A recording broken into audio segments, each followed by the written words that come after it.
안녕하세요. 저는 용산구에 살고 있는 60대 중반의 남자입니다. 제가 이렇게 사연을 올리게 된 이유는 망한 자식 농사 때문인데요. 마땅히 신세 한탄할 곳이 없어서 여기다 한번 올려봅니다. 부모로서 나름 한다고 했었는데 자식들한테는 그래도 많이 부족했나 봅니다. 자식이라곤 겨우 둘밖에 없는데 돈 얘기만 나오면 눈이 돌아버리니 미칠 지경입니다. 자식들이 하고 싶은 것들 마음껏 하게 해주고 싶어서 시작했던 사업이 제 목을 죄올 줄 누가 알았겠습니까? 찢어지게 가난해 밥도 한 끼 제대로 못 먹고 지내던 시절엔 자식 둘이서 의지하며 정말 죽고 못 살았죠. 콩 한쪽도 나눠 먹고 서로가 서로를 챙기며 정말 우애 좋은 형제였어요. 가난해도 자식 농사 하나는 정말 잘했다고 이웃들도 부러워했었고요. 그렇게 동네에 소문난 형제들이었는데 제가 하던 사업이 성공하게 되면서 둘 사이는 예전 같지 않았어요. 형편이 나아질수록 형제들 다툼도 잦아졌죠. 결국 커서는 돈맛을 보더니 자칫 잘못하면 저까지 잡아먹겠더군요. 제가 나이를 먹으면 먹을수록 아들들은 저의 재산에 대해 이야기를 하더라고요. 떡 줄 사람은 생각도 안 하는데 말이죠. 자기네들끼리 서로 조금 더 가지겠다고 죽일 듯 난리치는 꼴을 가만히 보고 있자니 그렇게 한심할 수가 없습니다. 자식들도 각자 하고 있는 사업이 있었어요. 그래서 제가 살아있을 때 직접 재산 분할을 해주려고 했었죠.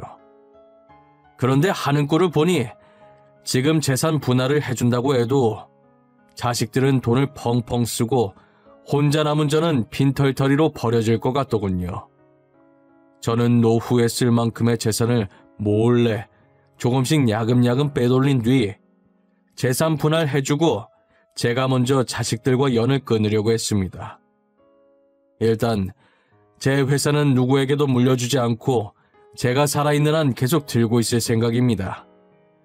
자식이나 마찬가지인 회사라 제가 눈뜨고 있는 날까진 지키고 싶었어요.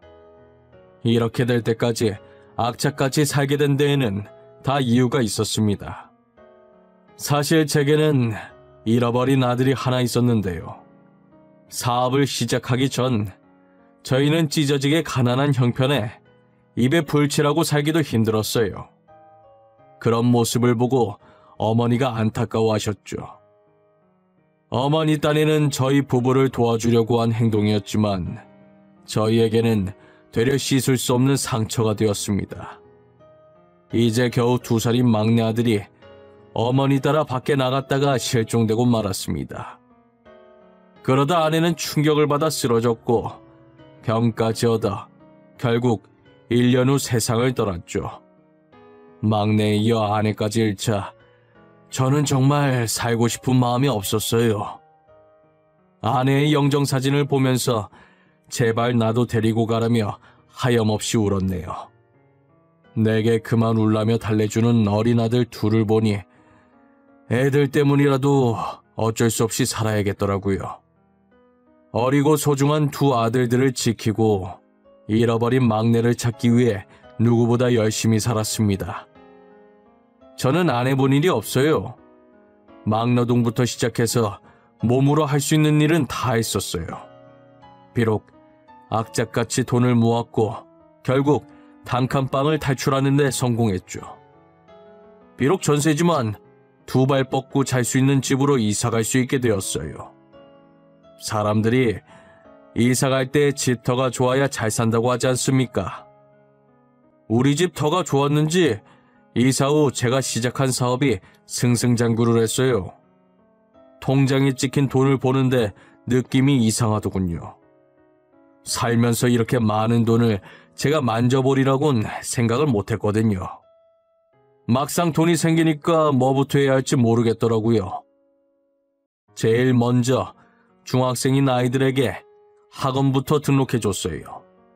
간혹 첫째가 자기 친구들은 전부 학원 다닌다며 제게 말해주는데 딱히 내색은 안 해도 부러워하는 눈치였거든요. 학원에 등록하는 날 아이들의 표정이 어찌나 밝던지 잊을 수가 없어요. 다들 이 맛에 돈을 버는구나 싶더라니까요. 저는 아이들이 하고 싶은 것, 먹고 싶은 것은 부족함 없이 다 해주며 살았습니다. 그렇게 하루가 멀다 하고 바쁘게 살다 보니 제 기억 속에서 막내가 잊혀지더라고요.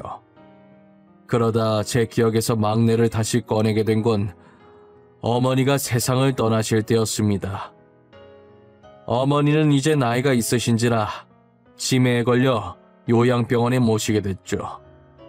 이제 회사도 많이 컸고 아들들도 다 키워서 제가 틈틈이 어머니를 요양하고 있었어요. 어머니는 저를 알아보지 못하시지만 저를 부를 땐 꼭 막내야라고 하셨어요. 저는 외동이라 첫째면서도 막내이기도 하니 틀린 말은 아니라고 생각했죠.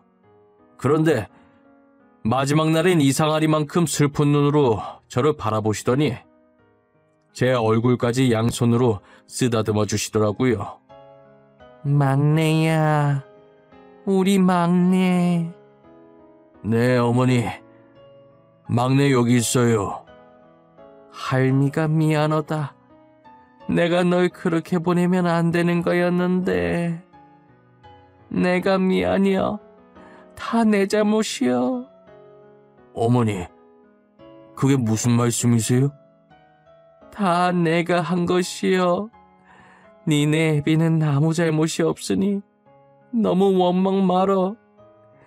그 보육원에 보낸 건 다 너 잘 살라고 한 것이여. 어머니가 하신 말씀을 믿을 수가 없었어요. 아니, 믿고 싶지 않았어요. 단순히 실종된 줄만 알았던 막내가 알고 보니 어머니께서 보육원에 보냈다는 사실을요. 저는 머리가 새아이죠. 한동안 아무 말도 할 수 없었습니다. 어머니는 그 말을 끝으로 잠자듯 편안하게 눈을 감으셨어요. 어머니의 장례가 끝나고 곧장 막내를 찾으려고 했었습니다. 하지만 너무 미안하기도 하고 혹여나 이미 가정이 생겨서 잘 살고 있는 애 앞에 제가 괜히 나타나 혼란만 줄 것 같은 여러 가지 감정에 찾지 못했어요. 돌아가신 어머니 원망도 정말 많이 했습니다. 어머니가 굳이 막내를 보육원에 버리지 않았더라면 저는 아내도 잃지 않았을 테니까요. 이제 저도 점점 늙어가고 더 늙기 전에 한 번이라도 막내를 보고 싶었어요. 그리고 많이 늦었지만 과거의 일을 사과하고 싶었습니다. 만약 막내를 찾게 된다면 제가 가진 모든 재산을 막내에게도 물려주고 싶었어요. 전 두 아들 몰래 수소문해서 막내를 찾기 시작했습니다. 먼저 어머니께서 말해주셨던 보육원부터 찾아갔습니다. 하지만 성인이 된 막내는 이미 보육원을 떠나고 없더군요. 그 소식을 들으니 눈앞이 깜깜해졌지만 그래도 막내를 찾는 것을 포기하지 않았어요. 고작 제가 알고 있는 건 막내의 이름과 생년월일 뿐이었지만 열심히 찾다 보면 꼭 제 앞에 나타나 줄 거라 믿고 살았었죠. 나이는 점점 들어가고 제 마음은 다급해져 가고 있을 때 흥신소에서 막내를 찾았다는 연락을 받았습니다. 몇십 년 만에 마주한 막내는 듬직하게 멋진 남자가 되어 있더군요. 막내의 손을 잡고 너무 늦게 찾아 미안했다고 용서를 빌었더니 막내는 사람 좋은 미소를 지으며 괜찮다고 하더라고요. 저는 앞으로 막내만 바라보며 살겠노라 마음먹었어요. 자식들 몰래 막내를 만나오면서 그가 못해줬던 것들을 다 해줬습니다. 막내에게 빚이 조금 있더라고요. 돈이 없어서 대출받다 살다 보니 빚이 생겼다는 말을 듣고 전부 제 탓인 것 같아 제가 빚도 다 갚아줬죠. 그렇게 막내와 재회한 지 3개월쯤 되던 해였습니다. 이제 여름이 되어 반팔을 입는 계절이 되었죠. 사실 막내 팔에 조그마한 흉터가 하나 있었어요. 어릴 때 둘째가 실수로 국을 엎질렀는데 그게 옆에 누워있던 막내에게 튀어서 생긴 화상 흉터였거든요. 그런데 반팔을 입고 있는 막내의 팔에 있어야 할 흉터가 감쪽같이 사라져 있는 게 아니겠어요. 막내야, 너 어릴 때 팔에 생긴 흉터 말이다. 그게 감쪽같이 없어졌구나. 크면서 사라진 거니? 아버지, 그게 이 흉터가 저는 너무 보기 싫더라고요. 그래서 흉터 제거 수술했어요. 그런 게냐?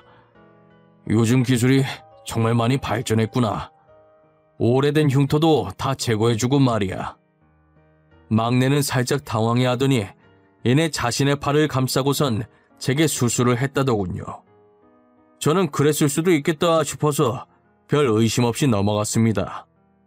그런데 막내의 행동이 조금씩 수상해지더라고요.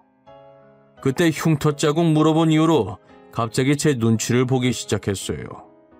혼자 밖으로 놔두는 시간도 많아졌고요. 처음엔 저도 대수롭지 않게 생각했어요. 하지만 어딘가 모르게 수상해 보이는 행동에 설마 하는 생각이 들었습니다. 마음속으로 아닐 거야 믿으면서도 의심은 지을 수 없더군요. 결국 저는 막내의 머리카락으로 유전자 검사를 해보기로 했습니다. 결과만 나오기를 기다렸어요. 결과 나오는 며칠 동안 혼자서 얼마나 피가 말렸는지 모릅니다. 그저 막내를 찾았다는 기쁨에 젖어 유전자 검사를 해볼 생각도 못한 제 자신이 너무 한심했어요. 만약 제 아들이 아니라면, 정말 그런 거라면 싶은 생각에 너무 분해서 잠도 제대로 못 잤습니다. 며칠 뒤 결과지가 제 손에 쥐어졌고 막내 아들이 보는 앞에서 지를 봤어요. 불일치라는 세 글자를 보는 순간 저는 그대로 뒷목을 잡고 쓰러졌습니다. 그래도 그놈은 양심이라는 게 조금이라도 있었던지 저를 병원으로 데리고 와서 제가 깨어날 때까지 옆을 지키고 있더군요. 왜 그랬냐고 따지니 제가 어느 기업의 회장이라는 것을 알고 일부러 접근을 했더랬죠.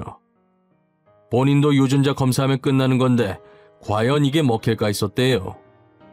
그런데 제가 검사를 하지 않자 마음 놓고 아들 행세를 하게 된 것이죠. 원래 그놈 계획은 자기가 빌린 빚만 갚고 떠날 생각이었다네요. 그런데 제가 가지고 있던 재산이 자기가 생각했던 것보다 훨씬 많았고 욕심이 생긴 건지 돈을 몰래 빼돌리려고 이때까지 아들 행세를 해왔던 거였어요. 그런데 양심에 찔리긴 한 건지 제가 쓰러지자마자 구조대를 불러 병원으로 데리고 왔더라고요. 그간 아들로 지내온 정이 있어서 마지막에 그놈에게 돈 몇 푼 쥐어주었습니다. 그래도 막내라고 생각했던 시간들이 있어서 그런지 아닌 걸 알면서도 그놈에게 정이 들었더라고요. 사람 속이고 다니지 말라고 진심으로 충고하고는 다시는 내 앞에 나타나지 말라고 말했어요. 그놈이 병실을 나가고 또다시 아들을 잃었던 당시의 허망한 마음이 들어 한동안 아무 말 없이 창문만 바라보았습니다. 막내를 버린 죄를 지금 받고 있다는 생각이 들었어요. 이번 생에선 막내를 찾지 말라는 하늘의 뜻인가 싶고요. 제 죄는 아직 끝나지 않았나 봅니다. 주치의가 들어와서 검사 결과를 말하는데 제게 위암이 있다고 하더군요. 치료를 하면 생명을 연장할 수 있다고 하는데 더 살아서 뭐하나 싶었습니다. 저는 이만큼만 살고 싶다고 치료를 받지 않겠다고 했죠. 그랬더니 주치의가 하루에 한 번씩 병실에 와서 저를 설득하는 게 아니겠어요. 아버님, 치료받으면 살 수 있는데 왜 안 받으시려는 거예요? 아유, 진짜 나는 그냥 치료받고 싶지가 않다니까 자꾸 그러네. 그래도 살 수 있으면 사는 게 좋죠. 왜 계속 고집을 피우실까? 의사 양반, 지금 환자 살려야 한다는 의무 때문에 이러는 겐가? 내가 더 이상 살고 싶지 않다는데 왜 계속 그러나?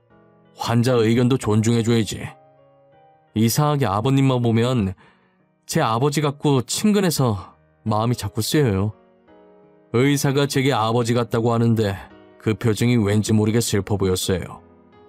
원래 남의 가정사 물어보는 성격이 아닌데 저도 모르게 말이 나가더군요.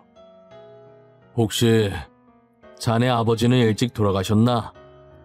저는 보육원에서 자라서 부모님이 안 계세요. 힘든 환경에서 의사까지 된 겐가? 너무 잘 커줬구나. 내가 다 기특해. 부모님은 찾고 싶지 않고 가끔 보육원 친구들이 다시 가족 품으로 돌아가더라고요. 저도 그 모습을 보고 희망을 품고 살았었는데 그런데 이제껏 저를 안 찾는 거 보면 버린 게 맞는 것 같아요. 그리고 혹시라도 왜 찾아왔냐는 소리 들을까봐 찾을 자신도 없어졌어요. 자네 아버님도 다 사정이 있었을 게야. 이 세상에 자식을 버리고 싶어서 버리는 부모는 없을 것에. 이제 괜찮아요. 이렇게 지내다 보니 혼자가 더 편한걸요. 저 보육원 나오자마자 새 출발하려고 기름도 바꿔버렸어요. 지금 의사 양반을 보니 나도 잃어버린 아들이 보고 싶고 그러네. 그렇게 병원에 두세 달 지내다 보니 마음 터놓고 말할 사람이 주치의밖에 없었어요. 주치의는 환자 말이라면 끝까지 들으려고 노력하는 참된 의사였어요.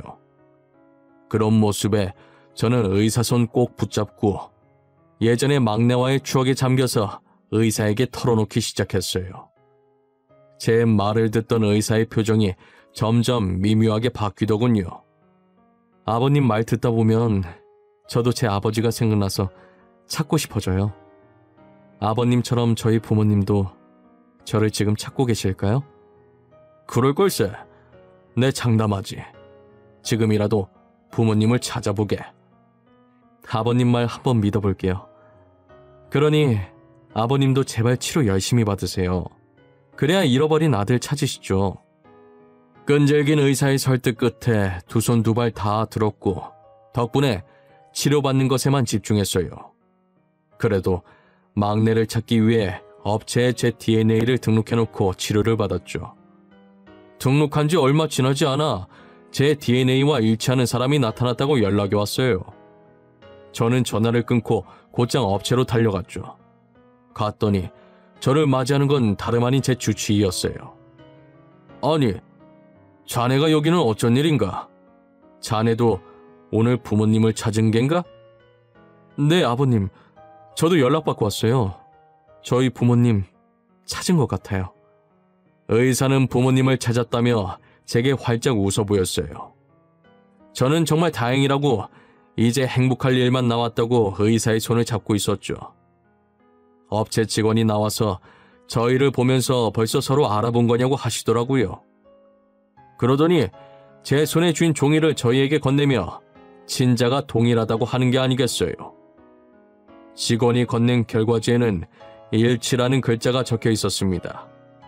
아니, 어떻게 이런 일이 있을 수 있는지 종이를 받고 어안이 벙벙했습니다. 네가 정말 민혁이냐? 우리 민혁이가 맞는 거냐?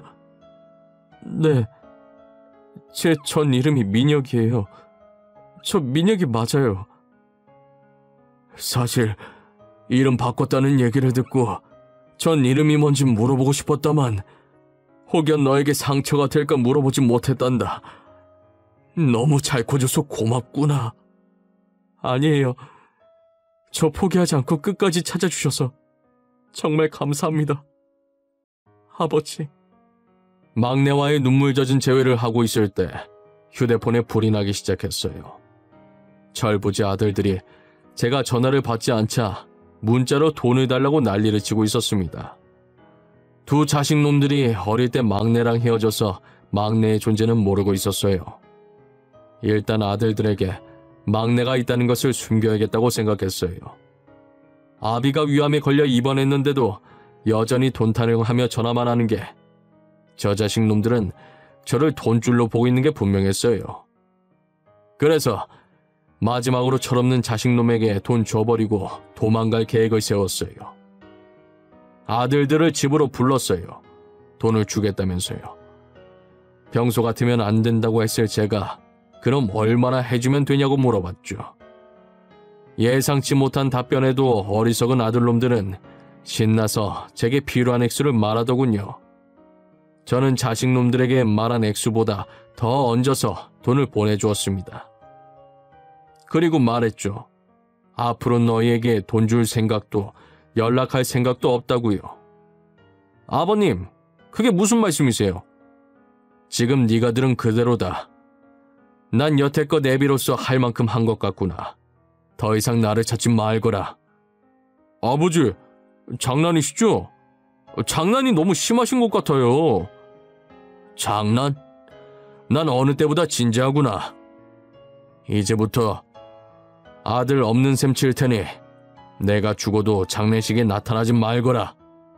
당연히 제 말에 자식들은 난리가 났죠. 시끄럽기만 한 놈들을 집에서 내쫓았어요. 하루가 멀다 하고 아들놈들이 찾아오는 통에 이사도 가고 폰번호도 바꿔버렸습니다. 잠잠해진 집과 핸드폰을 보니 이제야 속이 좀 시원하더군요. 막내는 자기 형들과 다르게 정말 바르게 컸더라고요. 부모 없이도 기죽지 않고 삐뚤어지지 않고 남을 위할 줄 아는 착한 아들이었어요. 환자밖에 모르고 욕심도 없고 바쁜 와중에 틈틈이 보육원 봉사도 다니더군요. 제가 치료받는 동안에도 어찌나 저를 챙기던지요. 그런 아들을 보고 왜 진작 찾지 않았을까 너무 미안했습니다. 막내야, 커갈 때 도움 하나 못 주고 아비가 늙어서 이렇게 받기만 하고 미안하구나. 에이, 무슨 말씀이세요? 다시 제 곁에 와주신 것만으로도 감사해요. 치료도 이렇게 잘 받아주시고 아버지가 제 옆에 계속 있어줬으면 좋겠어요. 미운 아비 원망 하나 안 하고 치료도 계속 해주고 먼저 세상 떠난 너희 엄마가 하늘에서 웃고 있을 것 같구나.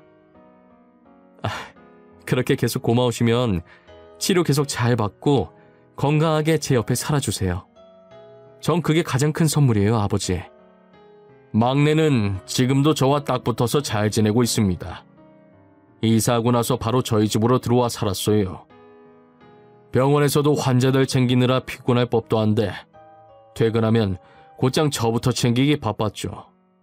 안 그래도 된다고 하는데도 전 끝내 아들을 말릴 수가 없네요. 저는 수술까지 하지 않고 약물 치료만 하고 호전됐어요. 하늘에 있을 아내가 도와준 건지 종양이 크지 않을 때 발견돼서 다행이었다네요. 이제 어느 정도 몸이 회복되고서는 막내가 다니던 보육원에 봉사도 다니기 시작했어요. 그러다 막내가 저에게 꼭 보여주고 싶은 사람이 있다는 게 아니겠어요. 제 품으로 들어온 지 얼마 안 된 막내가 다시 제 곁을 떠나는 것 같아 시원섭섭하더군요. 그런데 막내가 데리고 온 여자를 보고 놀랐습니다. 같이 봉사 다니면서 제가 막내 짝으로 눈여겨본 여자였거든요. 참하고 착해 보여서 막내랑 어울릴 것 같다고 생각했었죠. 막내도 며느리를 봉사하면서 만났다고 하더군요. 들어보니 며느리도 아픈 과거가 있었어요. 그래서 둘이서 보듬어주며 살겠다고 하더라고요. 저는 그 자리에서 기쁜 마음으로 결혼 승낙했습니다. 지금은 막내와 며느리가 저를 알뜰살뜰 챙겨주며 셋이서 함께 살고 있습니다. 그리고 두 아들은 각자 하고 있던 사업이 망해서 빈털터리가 됐더라고요. 이때까지 사업이 유지되던 것도 다 제 돈 때문이었지요. 사업 실패로 모든 걸 잃은 자식들은 날마다 제가 운영하던 회사로 와서 제발 한 번만 연락해달라고 부탁하고 왔어요. 개구리 올챙이적 생각 못한다는 말이 있지 않습니까? 딱 제 두 아들놈들을 보고 하는 말인 듯 싶네요. 가난했을 때 힘들게 살던 시절 생각 못하고 저렇게 돈에 미쳐버릴 줄 누가 알았겠어요. 저는 하루빨리 아들놈들이 정신 차리고 인간답게 살아가길 바랄 뿐입니다. 제 사연은 여기까지입니다. 지금까지 제 이야기를 들어주신 모든 분들께 감사합니다.